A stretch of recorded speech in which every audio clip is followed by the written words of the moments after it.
먼저 한없이 부족한 종을 말씀의 통로로 사용하신 주님께 감사드리며 주일 오후 강단에 서게 해주신 담임 목사님께도 감사드립니다.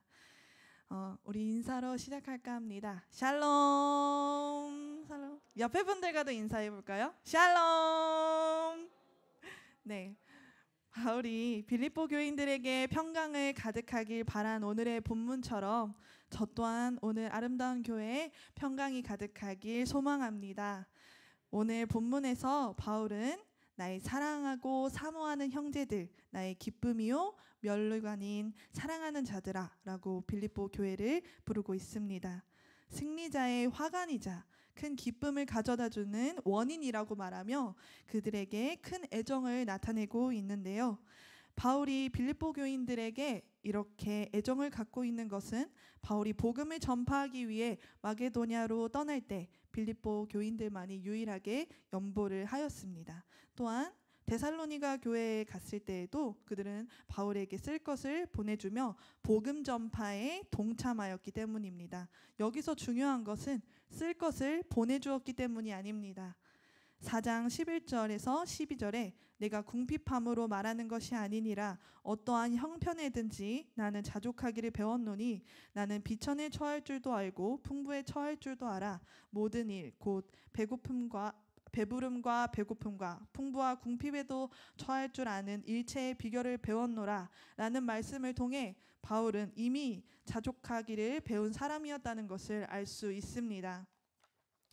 따라서 14절에 그러나 너희가 내 괴로움에 함께 참여하였으니 잘하였도다 라는 말씀을 통해 바울은 단순히 빌립보 교회가 쓸 것을 주었기 때문이 아니라 복음 전파에 동참하였던 동역자들이기 때문에 그들을 더욱 애정하였다는 이유가 타당하다는 것을 알 수 있습니다. 저 또한 이 말씀의 제목을 사랑하는 아름다운 교회에게로 지은 이유가 바로 여기에 있습니다. 복음을 위해 함께 동참해 주셨던 저희 사랑하는 형제들 그리고 주님 안에서 저의 부모가 되어주셨던 아름다운 교회 성도님들과 목사님께 하나님을 사랑함으로 그 뜻 가운데에서 함께 하셨기에 저 또한 이곳에서 잘 성장하여 또 다른 곳에 복음을 전파하러 갈 수 있게 되었기 때문입니다. 그래서 오늘 사랑하는 빌립보 교인들에게 마지막 편지를 보낸 바울을 통해 하나님이 우리에게 무엇을 말씀하시고자 하는지 사랑하는 아름다운 교회와 나누길 소망합니다. 성경에는 본문의 소제목을 권면이라고 지어 놓았습니다. 너무나도 사랑하는 이들에게 왜 권면을 할까요? 그것은 사람의 심리 안에 기본적으로 기재해 있는 권면이 너무나 필요하기 때문입니다. 우리가 아이들을 키울 때 아이들에게 아무것도 기준을 가르쳐주지 않는다면 수용과 칭찬만 있다면 어떻게 될까요? 아이들은 상황의 올바른 행동들과 규칙들을 배우지 못해서 사회 속에서 나가서 미움을 받거나 소외를 당하거나 그로 인해서 불안을 느끼게 됩니다. TV에서 유명한 심리학 박사인 오은영 박사님 또한 이러한 말을 했는데요. 아이들을 키울 때 아주 많이 허용해 주는 것은 잠시의 사랑을 느끼긴 하지만 한계나 제한을 못 배워서 어떤 상황에 어떻게 해야 하는지 몰라 불안을 느끼게 한다고 합니다. 따라서 오히려 사람은 안정감을 느끼고 편안한 상태를 유지하기 위해 한계와 제한, 정확한 기준을 배워서 상황에 대한 조절 능력을 키워야 한다고 합니다. 우리는 모두 그리스도의 구원 안에서 하나님을 아버지로 두고 있습니다. 믿습니까? 아멘. 그렇게 우리를 기르시고 사랑하시는 하나님은 우리가 안정감을 느끼고 평안한 삶을 살기를 원하시기에 권면을 통해서 우리에게 정확한 기준을 말씀하십니다. 이 권면이 우리에게 있다는 것은 우리가 하나님의 자녀라는 반증이기도 한 것이며 이 권면은 하나님의 사랑과 축복이라는 것입니다. 이 권면이 축복인 이유는 더 자세하게는 우리의 생명과 영원한 삶과 밀접한 관계가 되어 있기 때문입니다. 본문 말씀의 1절에 그러므로 이와 같이 주 안에 서라 라고 말씀하십니다. 이 그러므로가 가리키고 있는 것은 빌립보서 3장 17절에서 21절의 말씀으로 이와 같이 주 안에 서라고 말씀하신 것의 이유가 됩니다. 3장 13장 17절에서 21절의 내용은 예수 그리스도의 십자가를 원수로 여기는 사람과 하늘의 시민권이 있는 사람들의 마지막에 대해 대조적으로 나타나 있습니다. 그리스도의 십자가를 원수로 여기는 사람은 땅의 일을 생각하는 사람들로서 그 마침이 멸망이고 부끄러움으로 끝이 납니다. 그와 반대로 하늘의 시민권이 있는 사람은 우리를 구원하신 예수 그리스도를 기다리는 사람으로서 그들의 마침은 예수께서 우리를 위해 부활까지도 완성하신 것과 같이 이 낮은 몸에서 영광의 몸의 형체와 같이 영원한 삶을 살게 될 것이라고 말하고 있습니다. 그렇기 때문에 우리는 주를 기다리는 사람으로서 주 안에 서 있어야 합니다. 그리고 주 안에 서 있으므로 우리의 마침을 생명으로 끝낼 수 있도록 해야 합니다. 주 안에 선다는 것은 스테케테라는 원어를 사용하고 있습니다. 이것은 군사적인 용어로서 압력에도 불구하고 초소를 지키고 서 있어야 하는 군인들, 경주로를 이탈하지 않고 고수해야만 하는 경주자들을 말합니다. 그만큼 우리는 예수 그리스도를 믿는 사람들로서, 그 부활을 믿는 사람들로서 철저하고 실질적인 삶을 살아내야 한다고 말하고 있는 것입니다. 그 실전의 첫 번째로 바울은 주 안에서 같은 마음을 품으라 라고 말하고 있습니다. 이때 2절에서 나오는 유오디아와 순두계는 빌립보 교회에서 가장 활동적인 일꾼에 속하는 중요한 직책을 맡은 성도 중에 하나였다고 예상하고 있습니다. 이들은 교회 내에서 주도권과 발언권을 갖기 위해 갈등을 갖고 있었습니다. 그로 인해서 빌립보 교인들 공동체가 어려움을 겪고 있었던 것으로 추측됩니다. 교회의 머리 대신 예수님 안에서 그의 성품과 희생을 기억할 때 우리는 겸손해질 수밖에 없습니다. 우리 안에 있는 죄성이 그러나 그것을 가만히 두지 않습니다.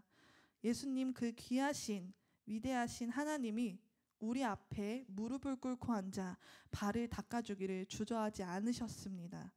가장 깨끗하고 거룩하신 그분이 가난한 자들과 더러운 죄인들과 함께 하시기를 주저하지 않으셨습니다.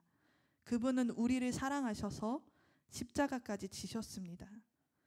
그분을 우리의 삶의 주인이라 말하는 우리들은 그분이 삶으로 먼저 본이 되어 보여주신 그 뜻에 따르는 자들이 되어 우리의 힘으로 교회를 이끌어가는 것이 아닌 예수님의 그 사랑과 희생으로 교회를 섬겨야 합니다.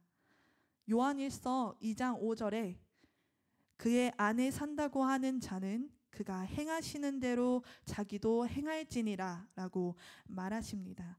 그렇게 바울은 그들의 견해를 일치시키고 교회의 머리 대신 예수님을 본받으라고 말하고 있습니다.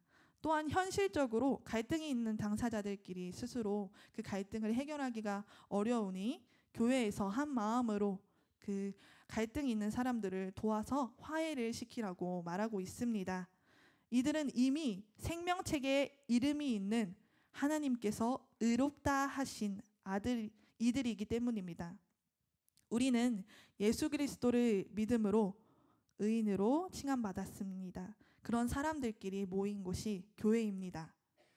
그러니 나의 의를 드러내고 높이는 것이 아닌 죄인인 나를 의인으로 여겨주신 그 예수님께 감사하고 또한 하나님이 의롭다고 인정하신 다른 이들을 세워주며 우리가 조화롭게 교회들을 세워나가야 합니다.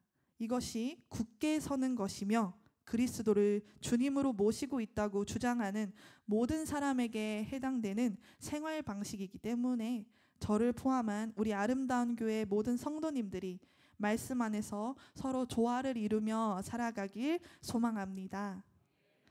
또한 항상 기뻐하고 관용하라고 합니다.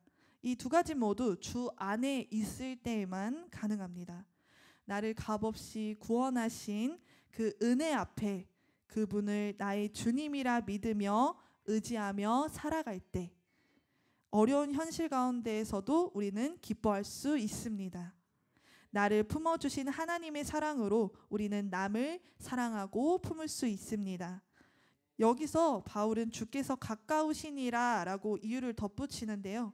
이것은 주님이 도와주시기 위해서 이 공간적으로 가까이 임재해 계시다는 의미와 함께 또한 그리스도의 임재가 임박하고 있다는 시간적인 개념 두 가지를 의미하고 있습니다. 따라서 도우시기에 우리는 기쁠 수 있고 관용할 수 있으며 또한 곧 오실 것이기 때문에 이 말씀을 더욱 철저하게 지켜야만 합니다. 이것은 단순히 추상적인 개념이 아닌 생명과 영원한 삶을 위한 실질적인 규범입니다. 바울은 이러한 기쁨을 자신의 서신 속에서 이미 먼저 많이 보여주었습니다. 옥에 갇혀 있을 때에도 자신을 질투하고 시기하며 모함하던 이들이 있을 때에도 그러한 상황과 환경에 바울의 기쁨이 좌우되지 않았습니다. 그의 마음은 강팍해지지 않았습니다. 바울은 복음이 그 모든 것을 통하여 전파되었음에 감사하고 기뻐했었습니다. 이것이 참 힘든 일이란 것을 압니다. 우리는 살아가면서 누군가로 인해 화가 나는 일도, 이해가 되지 않는 일도, 억울한 일들도 참 많이 일어난다는 것을 압니다. 저 또한 삶을 살아가면서 여러 일들을 겪고 사람들과 갈등이 생기면서 용서할 수 없이 미운 사람이 생기기도 했었습니다. 그로 인해 제 안에 기쁨이 하나도 남아있지 않았었던 때가 있었습니다. 그때가 다니엘 기도의 기간이었는데 기도의 자리에 앉기조차 거북하였었고 말씀을 듣기에도 거북하였었습니다. 이러다가는 내 영이 메말라 죽겠다는 생각이 들었습니다. 그래서 용서하기로 마음을 먹고 기도의 자리로 나아갔습니다. 정말 용서하고 싶지 않았지만 용서할 수 있는 마음을 달라고 하나님께 기도했었습니다.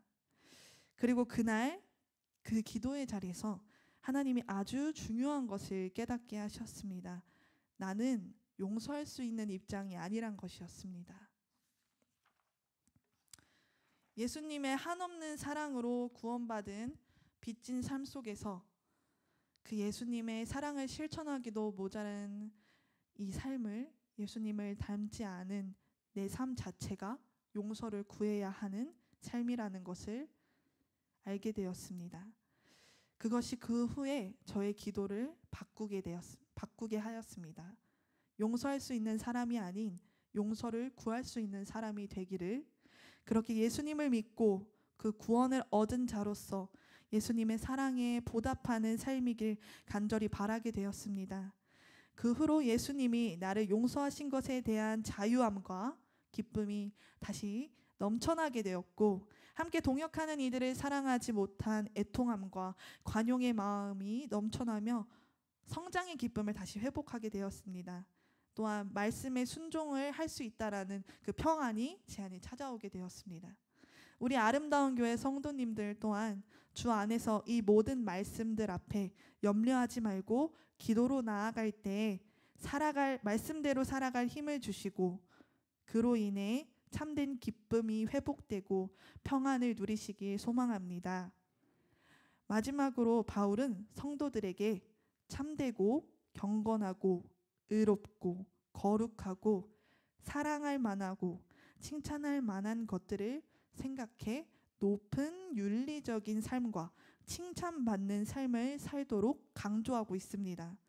바울이 먼저 보인 그 삶처럼 그들도 그 삶을 본받아 복음을 전승하길 바라는 마음으로 쓰인 이 부분은 복음을 믿는 확고한 마음뿐만 아니라 실제로 실천하며 살아갈 때 앞서 말한 영원한 삶으로 가는 여정 가운데 우리를 주 안에서 굳게 서게 하며 우리가 상상할 수조차 없던 하나님의 평강을 누릴 수 있게 하기 때문에 이 말씀이 쓰여 있는 것입니다.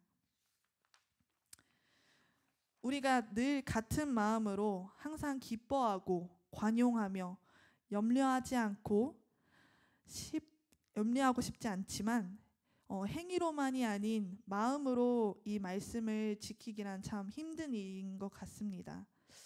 그러나 빌립보서 1장 6절에 이런 말씀이 있습니다. 착한 일을 시작하신 이가 이루실 줄을 확신하노라 라고 말하는 것을 통해 이러한 실천은 나는 할 수 없지만 주께서 하시는 일이심을 알고 바울을 통해 말씀을 권면하신 하나님의 말씀을 우리는 실천하기를 다짐해야 합니다. 종교개혁자 칼빈은 그의 저서인 기독교 강요에서 이런 말을 합니다. 하나님은 우리가 할 수 없는 것을 명령하셔서 우리가 그 자신으로부터 무엇을 구해야 하는지를 알게 하신다. 이 말을 통해 위에 선하고 좋은 모든 것들이 우리의 찔림으로만 남는 것이 아니라 그것을 하나님께서 우리에게 말씀하심으로 할 수 없는 것을 명령하셔서 은혜로 이루어주시는 하나님의 축복을 누리기 위해 우리가 기도로 구해야 한다는 것을 알길 원합니다. 구하라고 하신 것은 하나님의 자녀에게 가장 좋은 것을 주시고자 하는 우리가 다 알 수 없는 하나님 아버지의 그 크신 사랑입니다. 앞서 설교 시작 전에 나눴던 샬롬이라는 인사는 심리학적인 편안한 상태를 말하는 것이 아니라고 합니다. 우리가 하나님과의 그 관계에서 하나님을 경배하고 이웃과의 관계에서는 경쟁자가 아닌 동반자로, 그리고 피조물과 환경과의 관계에서는 청지기로서 있을 때 참된 평강을 누릴 수 있다라는 의미를 내포하는 인사라고 합니다. 평강은 이렇듯 인간이 하나님, 이웃, 피조물 이 모든 것과의 정상적인 관계에 있을 때 오는 것이고 거기에 진정한 기쁨이 있다고 하는 것입니다. 이 모든 명령들이 우리를 기쁨으로 가게 하는 안내판인 것입니다.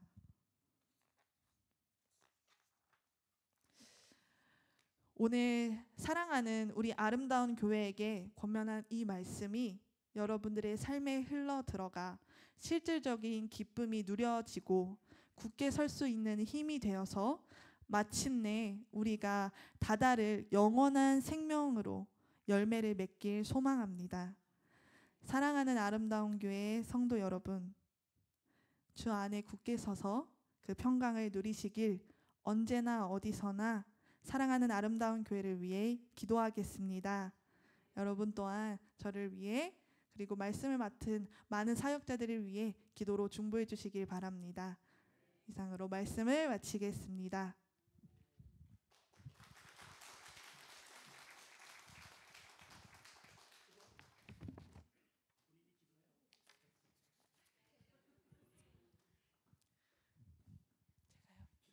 네, 기도하겠습니다.